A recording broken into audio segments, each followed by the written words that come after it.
بسم اللہ الرحمن الرحیم۔ السلام علیکم۔ آج کے اس لیسن میں ہم prologue to the Canterbury tells کے کانٹیکسٹ کے بارے میں بات کریں گے۔ کسی بھی کتاب کو پڑھنے سے پہلے اس کے کانٹیکسٹ کو سمجھنا انتہائی ضروری ہوتا ہے۔ اس ٹاپک کو آپ کے کورس میں، آپ کے اسٹڈی مٹیریل میں ایڈ کرنے کا مقصد بھی صرف اور صرف یہی ہے کہ آپ کتاب کو اچھی طرح سمجھ لیں۔ کوئی بھی ادیب اپنے زمانے کے نشیب و فراز سے کبھی بھی ہٹ کے اپنی زندگی نہیں گزارتا۔ انسان ایک سوشل اینیمل ہے، اور سوشل اینیمل ہونے کے ناطے اسے اپنے زمانے میں ہونے والے اپہیولز، پولیٹیکل اور سوشل جو انٹریکیسیز ہیں ان میں سے گزرنا پڑتا ہے۔ جو کچھ اس زمانے میں ہو رہا ہوتا ہے وہ سارے کا سارا وہ بھی دیکھ رہا ہوتا ہے۔ جس طرح عام آدمی چیزوں کو آبزرو کر رہا ہوتا ہے، ادیب بھی اسی طرح چیزوں کو آبزرو کر رہا ہوتا ہے، لیکن اس کا آبزرو کرنے کا طریقہ کار ہم سے تھوڑا مختلف ہوتا ہے۔ وہ بڑی گہرائی سے چیزوں کی جانب دیکھتا ہے۔ تو جب وہ اتنی گہرائی سے سب کچھ دیکھ رہا ہوتا ہے تو وہ اپنے اس کانٹیکسٹ سے کبھی بھی پردہ پوشی نہیں کر سکتا۔ جب بھی کوئی کتاب وہ لکھتا ہے، جب بھی کوئی لٹریری ورک وہ لکھتا ہے، اس کے اندر کچھ نہ کچھ ایسی چیزیں موجود ہوتی ہیں جس کا اس کے کانٹیکسٹ سے بڑا گہرا تعلق ہوتا ہے۔ Prologue to the Canterbury Tales ہوں یا کوئی ایک کینٹربری کی ٹیل ہو، جیفری چوسر کا جو کانٹیکسٹ ہے، اس کا جو زمانہ ہے، وہ اس کے اندر ضرور موجود ہے۔ کچھ باتیں اس نے اس طرح کی ہیں جو کہ نہ صرف 14 سینچری کے انگلینڈ سے متعلقہ ہے بلکہ آنے والے زمانے اور آج کے زمانے سے بھی متعلقہ ہیں۔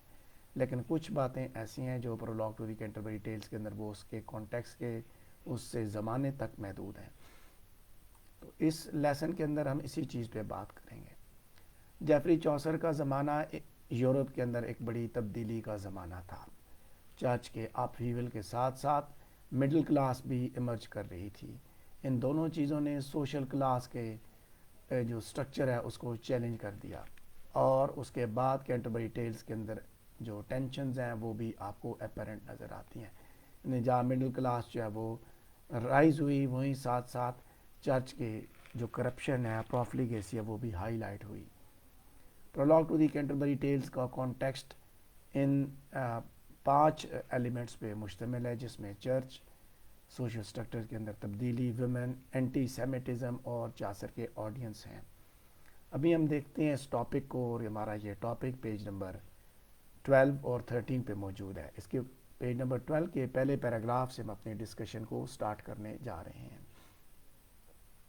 جیفری چوسر کے زمانے کا، جیسے میں نے بات کی کہ یورپ کے اندر ایک بڑے پیمانے پہ تبدیلی آئی، چرچ، اور جہاں چرچ کے اندر اپہیولز ہے وہیں ساتھ ساتھ مڈل کلاس کی سوشل سٹرکچر بھی وہ سوشل سٹرکچر کے اندر مڈل کلاس نے بھی ایمرج کیا۔ سیکنڈ پیراگراف سے ہم چرچ کے بارے میں ڈسکشن کو سٹارٹ کرتے ہیں۔ ہماری پہلی ہیڈنگ ہے اس ٹاپک کی پیج نمبر 12 پہ، چرچ کی۔ جیفری چوسر کے زمانے میں رومن کیتھولک چرچ جو ہے اس کو روم کا جو پوپ تھا وہ لیڈ کرتا تھا، اور پوپ آف روم کے پاس پورے کے پورے یورپ کے اندر سول کرسچن اتھارٹی موجود تھی، یعنی کہ ساری کی ساری جو کرسچن ورلڈ تھی وہ اس کے کنٹرول میں تھی۔ وہ سارے مذہب کے معاملے میں پوپ آف روم کی بات سنتے تھے، اور بہت سے معاملات میں پوپ آف روم کا عمل دخل موجود تھا۔ لیکن اس کے ساتھ ساتھ اس طاقت کی وجہ سے کیتھولک چرچ کے ریپرزنٹیٹیوز کے اندر کرپشن جو ہے وہ آہستہ آہستہ پیدا ہونا شروع ہو گئی۔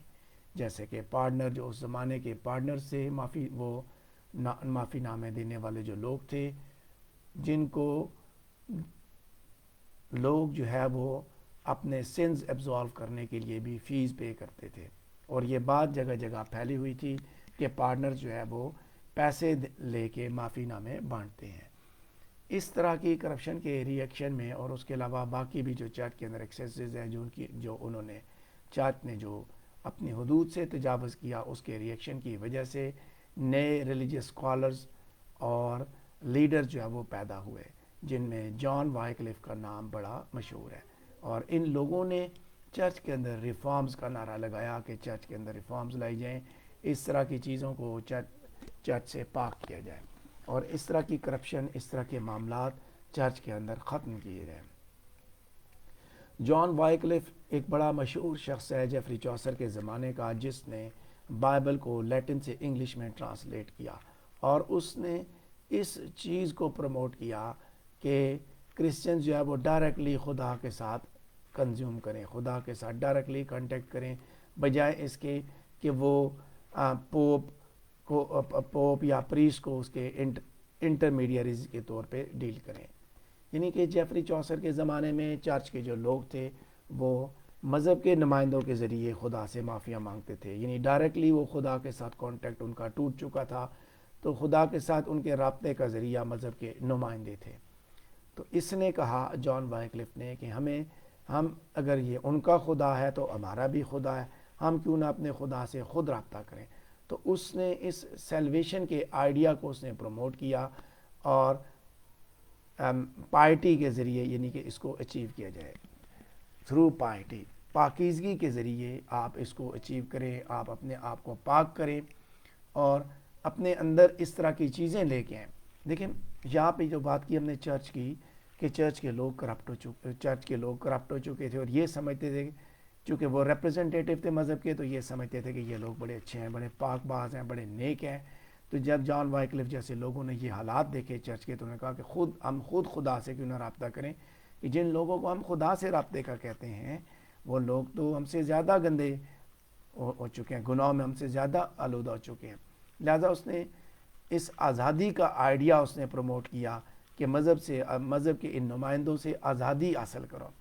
تو یہ جو آئیڈیاز تھے جان وائکلف کے، انہوں نے چرچ کے اندر ایک غصے کی لہر جو وہ دوڑا دی، انفیوریٹ ہو گئے چرچ کے لوگ۔ چرچ کے لیڈرز جو ہے وہ they burned at the stake of many Wycliffe's followers, despairingly called low lords، اور یہ اس کے اوپر یعنی کہ جل کے بھسم ہو گئے۔ یہ ایک موومنٹ تھی پوری کی پوری، یاد رکھیے گا، جس کو لو لارڈ موومنٹ کا نام بھی دیا جاتا ہے، جس کا جو سرکردہ لیڈر تھا وہ تھا جان وائکلف۔ پیج نمبر 12 پہ موجود میں دا چرچ کی ہیڈنگ کے نیچے سیکنڈ پیراگراف دیکھ رہا ہوں کہ چرچ جو ہے وہ اس کے ساتھ ساتھ جہاں وہ عام لوگوں کے ساتھ اس کا مسئلہ تھا، اس کے اندر کرپشن تھی، وہیں ساتھ ساتھ نوبلٹی کے ساتھ بھی وہ ٹکراؤ پہ موجود تھا۔ بہت سی جو گورنمنٹ کی جو پوسٹ تھیں وہ کلرجی مین کے پاس تھیں، جس سے اس چیز کا اندازہ ہوتا ہے کہ گورنمنٹ کے افیئرز میں بھی چرچ کی طاقت موجود تھی، چرچ کے لوگوں کے پاس اختیارات موجود تھے۔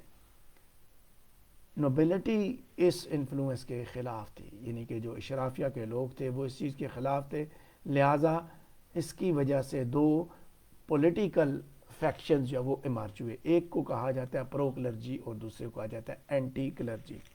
پرو کلرجی وہ لوگ ہیں جو کہ مذہب کے نمائندوں کو سپورٹ کرتے تھے، اور اینٹی کلرجی وہ لوگ تھے جو کہ گورنمنٹ کے افیئرز کے اندر مذہب کے نمائندوں کو ایکسیپٹ نہیں کرتے تھے۔ چاسر جو کہ اپنے نوبل کنیکشنز کی وجہ سے مختلف پوسٹ پہ رہا، اس کے اندر بھی کچھ اینٹی کلرجی بائس موجود ہو سکتی ہے۔ تو یہاں یہ بات آپ کو جب آپ نے prologue to the Canterbury Tales پڑھی، وہاں پہ بھی آپ کو یہ اندازہ ہوا کہ اس نے نوبلٹی کے لوگوں کو، نوبلٹی کے کرداروں کو اتنا طنز کا نشانہ نہیں بنایا، بلکہ زیادہ اس کا جو ٹارگٹ تھا وہ چرچ کے لوگ تھے۔ وجوہات بھی آپ نے جان لی کہ اس کی وجہ کیا تھی۔ تیسرا پیراگراف دیکھیں گے دا چرچ کی ہیڈنگ کے نیچے پیج نمبر 12 پہ۔ یہ جو اینٹی کلرجی سینٹیمنٹس ہیں، اگر آپ ان کو سائڈ پہ رکھیں تو چاسر کے جو کنٹمپریریز ہیں وہ بڑے گہرے درجے کے فیتھفل تھے، ایمان تھے، یعنی کہ مذہب کے اوپر کاربند رہنے والے لوگ تھے۔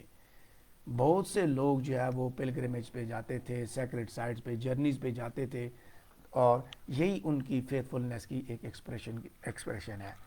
یعنی یہ لوگ مزاروں پہ، عرس پہ جاتے تھے اپنے جو ان کے جو بزرگ ہوتے تھے، اور پاپولر ڈیسٹینیشن ان میں سے کینٹربری کا کیتھیڈرل تھا، جہاں پہ ٹامس اے بیکٹ جو کہ ایک آرک بشپ تھا، سینٹڈ آرک بشپ تھا کینٹربری کا، سن 1118 سے 1170 تک کے زمانے میں وہ زندہ رہا، وہ وہاں پہ اسے یعنی کہ ٹامس اے بیکٹ کو کینٹربری میں قتل کیا گیا۔ تو وہاں اس جگہ کی بات کی جا رہی کہ وہاں پہ اس کا مزار ہے۔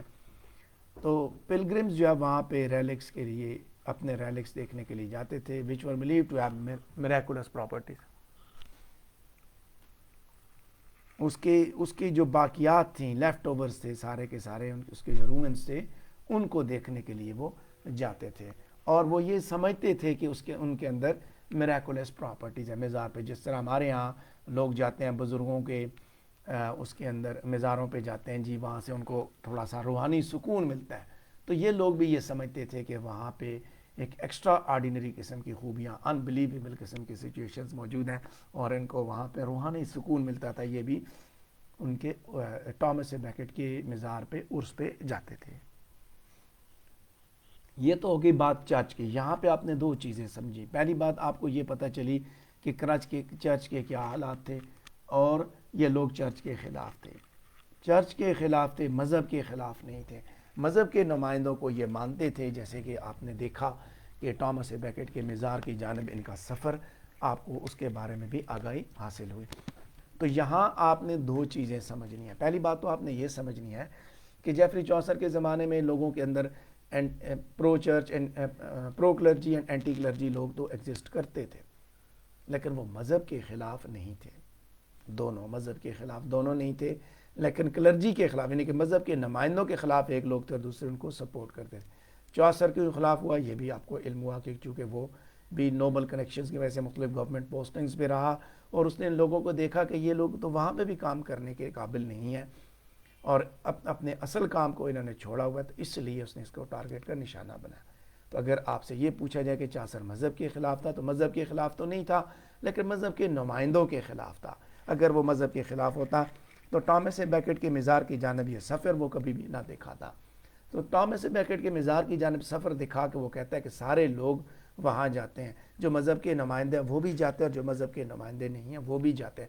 یعنی دونوں لوگ چرچ کے ساتھ دونوں کا تعلق موجود ہے لیکن جو اس کا اینٹی کلرجی باعث ہے وہ یہاں پہ آپ کو دیکھنے کو ملے گا. اس کے بعد اسی prologue to the Canterbury Tales کا اگلا کانٹیکسٹ ہم دیکھتے ہیں وہ ہے سوشل سٹرکچر کی چینجز سے ریلیٹڈ. پیج نمبر 12 پہ ہماری اگلی ہیڈنگ ہے چینجز ان سوشل سٹرکچر اور یہ ایک ہی پیراگراف ہے اس کے اوپر.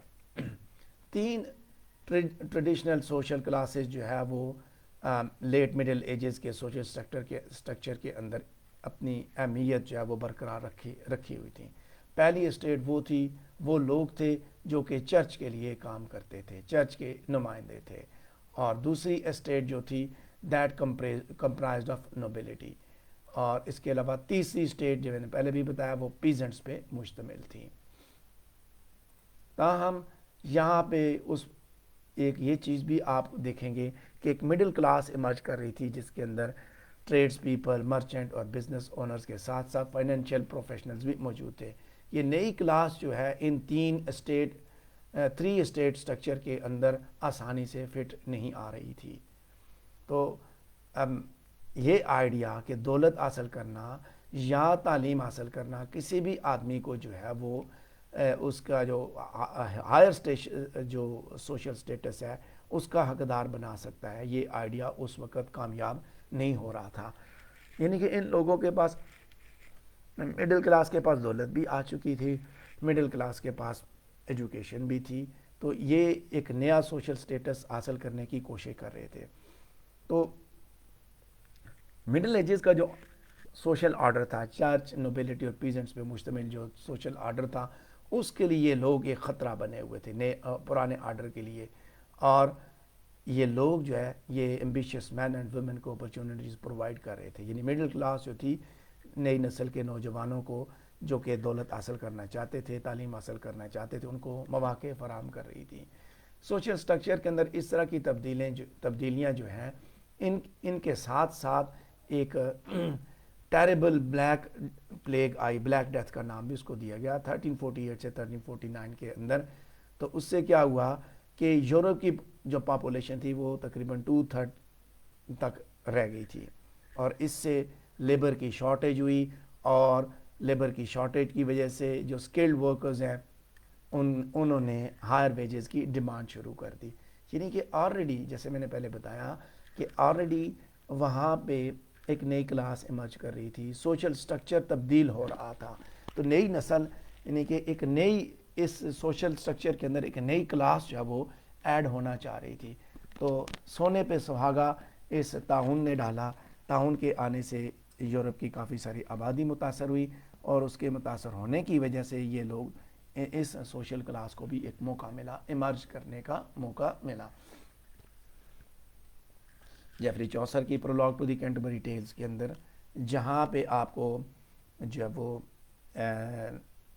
نوبلٹی کے لوگ شیولری کی صورت میں ملتے ہیں، وہیں چرچ کے لوگ بھی ملتے ہیں، وہیں پیزنٹس بھی ملتے ہیں، اور وہیں ساتھ ساتھ آپ کو سوشل کلاس کے لوگ بھی، ایسے مڈل کلاس کے لوگ بھی ملتے ہیں جو کہ ایمرج کر چکے ہیں مرچنٹ کی صورت میں، وائف آف بارتھ کی صورت میں. اس طرح مختلف کرداروں کو جب ہم آگے ڈسکس کریں گے، میں پہلے بھی ان کے بارے میں تھوڑا تھوڑا بتا چکا ہوں کہ یہ سوشل سٹرکچر جو ہے بدل کے کس طرح ہوا.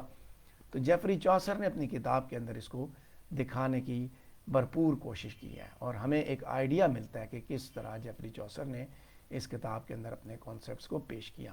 جب آپ اس کو پڑھیں گے، نوٹس کو جب آپ سٹڈی کریں گے، آپ اس ویڈیو کو آپ سنیں، اور سننے کے ساتھ ساتھ آپ اپنے نوٹس اپنے ہاتھ میں رکھا کریں اور وہاں سے ان کو پڑھیں. دوسرا طریقہ کار یہ ہے کہ آپ یہ لیکچر سنیں، اس کے بعد نوٹس کو پڑھیں اور دوبارہ لیکچر کو سنیں تاکہ آپ کو سارے کے سارے کانسیپٹس کلیئر ہوتے جائیں.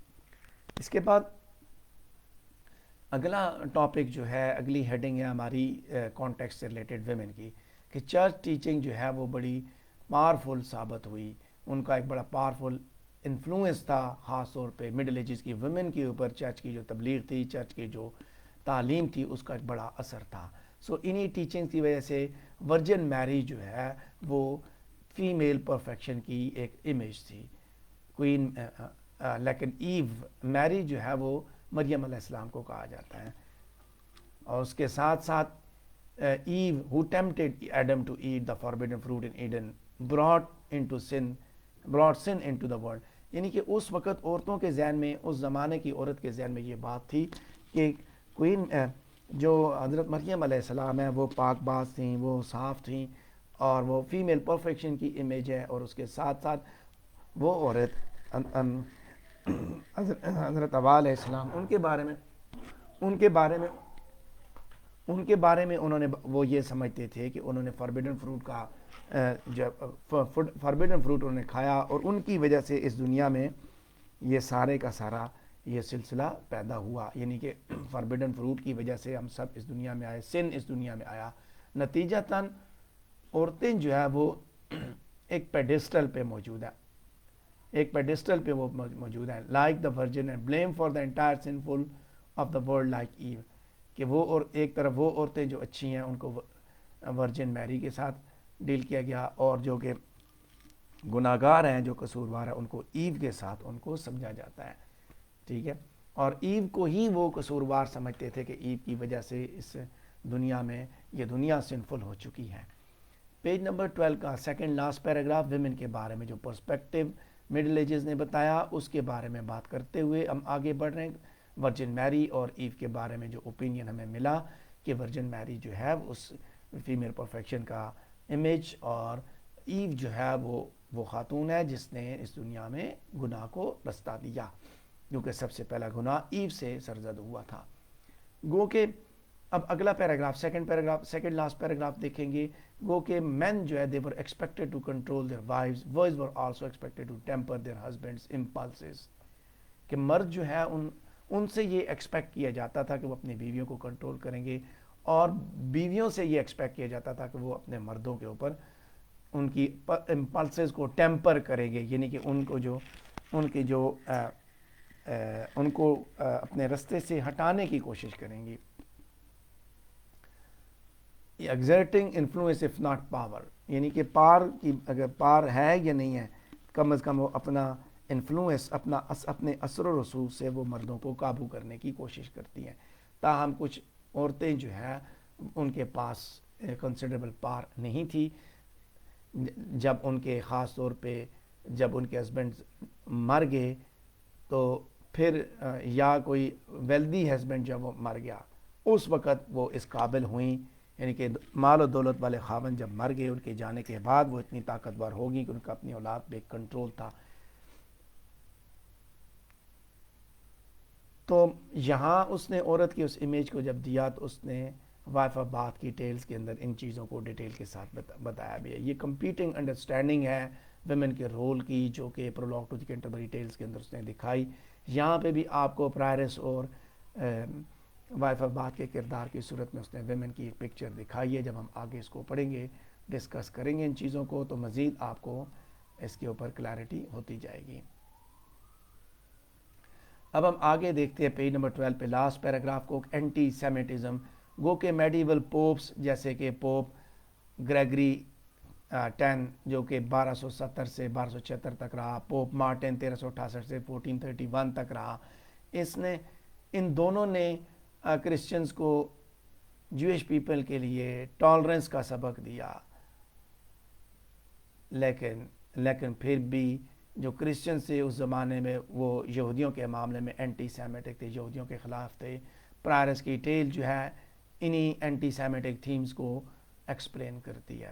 گو کہ prologue to the Canterbury tells کے اندر اس طرح کی کوئی بات نہیں کی گئی, لیکن آپ کو یہ ضرور علم ہونا چاہیے کہ اس زمانے میں اینٹی سیمیٹزم ایگزسٹ کرتا تھا. یعنی یہ لوگ جو ہے وہ جیوز کے خلاف تھے. جیوز کو جو ہے وہ جیوز کو ریچولی ان کو قتل کر دیا جاتا تھا. جیوز کے بارے میں یہ بات انہوں نے سمجھی. وہ یہ سمجھتے تھے کہ جیوز جو ہے وہ اپنے بچوں کا خون پینے کی خاطر ان کو مارتے تھے, اور یہی بلیف میڈیول یورپ سارے کے اندر یہ پھیلا ہوا تھا. سو کرٹکس نے چاسر کے بلیف کے اوپر بھی ڈسکس کی کہ وہ چاسر خود بھی اینٹی سیمیٹک تھا. گروٹیکسٹ اینٹی سیمیٹک نن اس نے دکھائی, یعنی وہ خود بھی یہودیوں کے خلاف تھا.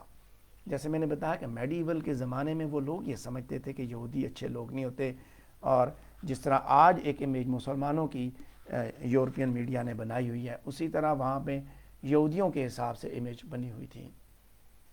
اس کے بعد ہم آخری جو کانٹیکسٹ سے ریلیٹڈ لاسٹ جو ٹاپک ہے اس کو ڈسکس کریں گے, جو کہ پیج نمبر 12 پیج نمبر 13 پہ موجود ہے ہمارا ٹاپک. اور پیج نمبر 13 پہ ایک ہی ٹاپک ہے, اس کے فرسٹ پیراگراف کو دیکھتے ہیں. چاسر کے آڈینس کون ہے, کس کے ساتھ وہ مخاطب ہے, کن سے وہ بات کر رہا ہے. 3 پیراگراف ہیں. پہلا پیراگراف ڈسکس کروں گا کہ یہ ایک میریکل ہے کہ آج بھی کینٹربری ٹیلز ایگزسٹ کرتی ہے, کیونکہ کوئی بھی سبسٹینشیل آڈینس اس میں جو ورک کے لیے نہیں تھا. جب اس کو کمپوز کیا جا رہا تھا اس وقت کوئی ٹارگٹ نہیں تھا. انگلش اس وقت ایک ریٹن لینگویج کی صورت میں ایکسیپٹ ہی نہیں کی جا رہی تھی, لوگ اس کو پڑھتے ہی نہیں تھے. پرنٹنگ جو ہے موویبل ٹائپ کے ساتھ پرنٹنگ بھی اس وقت تک انوینٹ نہیں ہوئی تھی, بلکہ چاسر کی موت کے دہائیوں بعد پرنٹنگ کا جو نظام تھا وہ بھی انٹروڈیوس ہوا. صرف ریئل آڈینس جو اس وقت تھے وہ لوگوں کو مینوسکرپٹ کے ذریعے انٹرٹین کرنا ہی تھا, in the sense of a large group of people, جہاں پہ دوست اکٹھے ہوتے تھے. جب اکٹھے ہوتے تھے وہاں پہ پوئٹری پڑھی جاتی تھی. چاسر کا آڈینس بھی دیکھا جائے تو اس کے زمانے کے چند مخصوص لوگ تھے جو کہ وہاں پہ بیٹھتے تھے اور وہ سنتے تھے اس کی یہ ساری کی ساری پوئٹری. اور جب دہائیوں بعد پرنٹنگ انٹروڈیوس ہوئی تو پرنٹنگ کے انٹروڈیوس ہونے کے بعد جب اپنے چاسر کی کتابوں کو جب وہ ریٹن فارم میں لایا گیا. چاسر کے کیس میں اس نے اپنی ٹیلز کو اورلی اپنے فیلو سول سرونٹس اور اسکالرز کے ساتھ پروبیبلی اس نے شیئر کیا تھا, ان کے ساتھ ان کو اس نے سنائی تھی. تاہم چاسر نے اس تبدیلی کے زمانے میں کینٹربری ٹیلز لکھنی شروع کی, اور یہ بھی ہو سکتا ہے کہ اس کو اندازہ ہو چکا تھا کہ یہ کتاب یہ چیزیں جو ہے فیوچر میں بڑے پیمانے پہ پڑھی جائیں گی. تو چاسر کا آڈینس جہاں پہ وہ اس کے اپنے فیلو سول سرونٹس اور اسکالر سے, وہیں اس کو یہ بھی پتا تھا کہ آنے والی نسلوں نے جب 14 سینچری کے انگلینڈ کو پڑھنا ہے یا جاننے کی کوشش کرنی ہے تو prologue to the Canterbury tales اور کینٹربری ٹیلز ایک سوشل ڈاکومنٹ کے طور پہ دیکھا جائے گا. پیج نمبر 13 پہ سیکنڈ لاسٹ پیراگراف کو دیکھیں گے کہ ایک جو چینج تھی وہ اس زمانے کی وہ تھی مڈل انگلش کو ریٹن لینگویج میں استعمال کرنا. جیفری چاسر نے مڈل انگلش کو استعمال کیا. مڈل انگلش جو ہے وہ ماڈرن انگلش سے بہت مختلف ہے, لیکن یہ اس وقت کی ایوری ڈے لینگویج تھی, ورنیکولر تھی. 1380 سے پہلے 80 کی لیٹن سے پہلے اینگلو نارمل اور فرینچ جو ہے یہ دونوں زبانیں جو ہے وہ لکھنے کے لیے استعمال کی جاتی تھیں. لیکن 1380s کے بعد لوگوں نے اپنی کامن زبان میں لکھنا شروع کر دیا، جس سے لٹریسی ریٹ جو ہے وہ بڑھنا شروع ہو گیا۔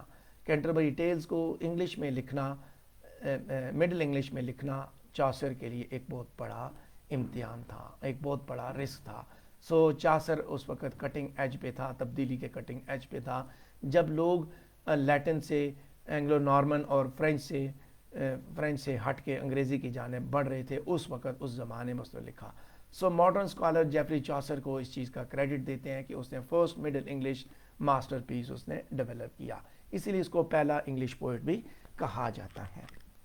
سو چاسر کا آڈینس اگر دیکھا جائے یہاں پہ تو وہ پیور انگلش لوگ تھے، یعنی کہ اس نے اپنے آڈینس کی خاطر لکھا بھی اس نے اپنی زبان میں، چونکہ اس زمانے میں یہ لوگوں نے شروع کر دیا تھا، لٹریسی ریس گرو ہونا شروع ہو گیا تھا، اور اس کو پتا تھا کہ فیوچر میں لوگ جب جن کے پاس یہ ان کی اپنی زبان ہوگی تو اس زبان میں یہ لوگ پڑھیں گے، اس کو یہ اس چیز کا ادراک تھا۔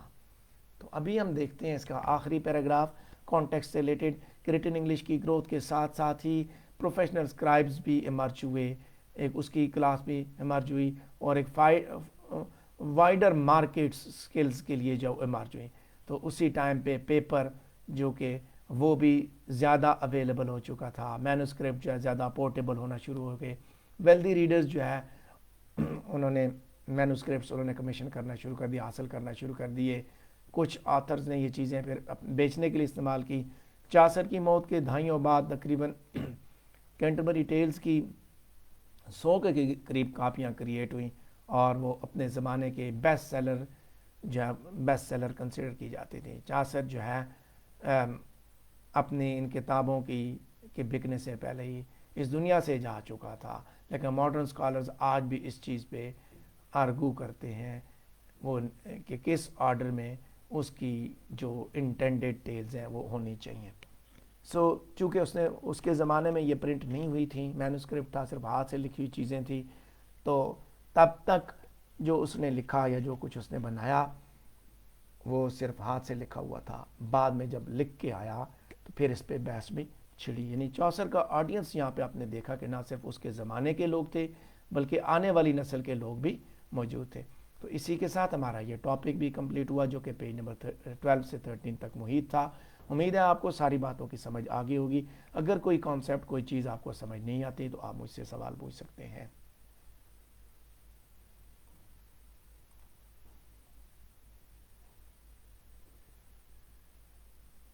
تو اسی کے ساتھ یہ لیکچر بھی کمپلیٹ ہوا، مجھے دیں اجازت۔ السلام علیکم ورحمۃ اللہ۔